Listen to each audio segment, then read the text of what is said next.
बेटी ओ रानी मोर तोला राखे रहूं मैं आयो दुलार माँ। बेटी तोला राखे रहे मैं आयो दुलार माँ। बेटी वो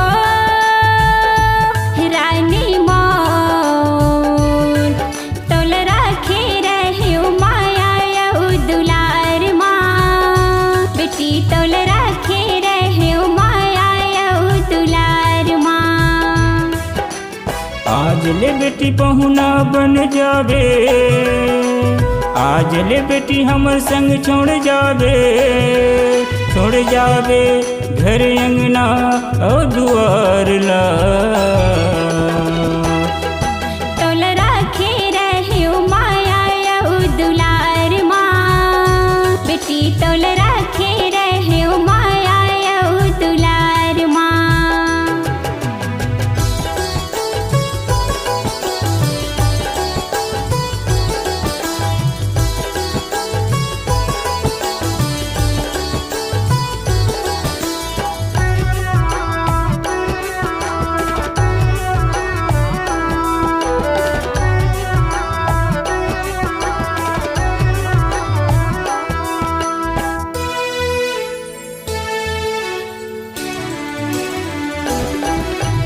दाई दादा के दुलौरी ने बेटी रहे ते अचर के छाँव माँ। बेटी रहे ते ममता के छाँव माँ।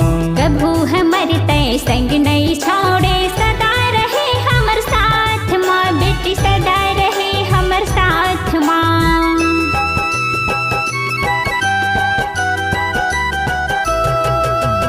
गोदी के संयम तोला सुता के लोरी गीत सुनाए। बेटी लोरी गीत सुनाए। संग में बैठार के तोला खवाए अंगड़ी धर कर गाए। बेटी अंगड़ी धर कर गाए। पढ़ा लिखा के तोला बेटी, पढ़ा लिखा के तोला बेटी अपन दिए हम संस्कार ला।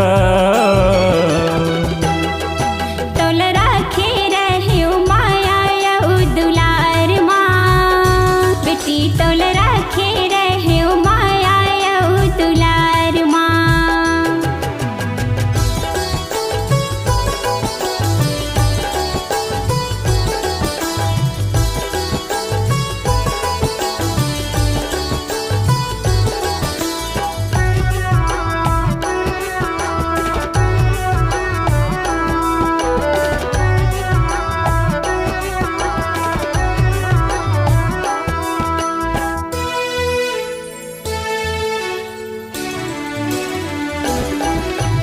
कैसे करो बेटी तोरे विदाई। आंसू ढरकत दोनों नैना माँ, आंसू ढरकत दोनों नैना माँ।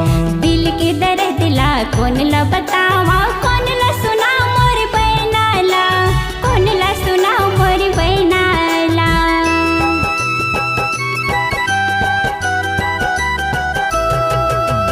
पति के सदा साथ निभावे बंधे जन्म जन्म के बंधना माँ। बंधे जन्म जन्म के बंधना माँ। अमरी रहे तोरी मांगे कि सिंदूर सुखी रहबे अपन घर अंगना माँ। खुश रहबे अपन घर अंगना माँ। मैके में रहते बेटी बनके, मैके में रहते बेटी बनके, बहू बन के रे ससुरार माँ। तोल राखे रहे माया दुलार माँ। बेटी तोल राखे रहे माया दुलार माँ। बेटी ओ रानी मोर तोला राखे रहूं मैं आयो दुलार माँ। बेटी तोला राखे रहे मैं आयो दुलार माँ। बेटी वो रानी मोर तोल राखे रहे माया दुलार माँ। बेटी तोल राखे रहे माया दुलार माँ। आज ले बेटी पहुना बन जावे, आज ले बेटी हमर संग छोड़ जावे, छोड़ जावे घर अंगना और दुआर ला। तोल राखे रहे माया यऊ दुलार माँ, बेटी तोल राखे रहे माया यऊ दुलार माँ। बेटी राखे रहे माया यऊ दुलार माँ, रानी राखे रहे माया यऊ दुलार माँ।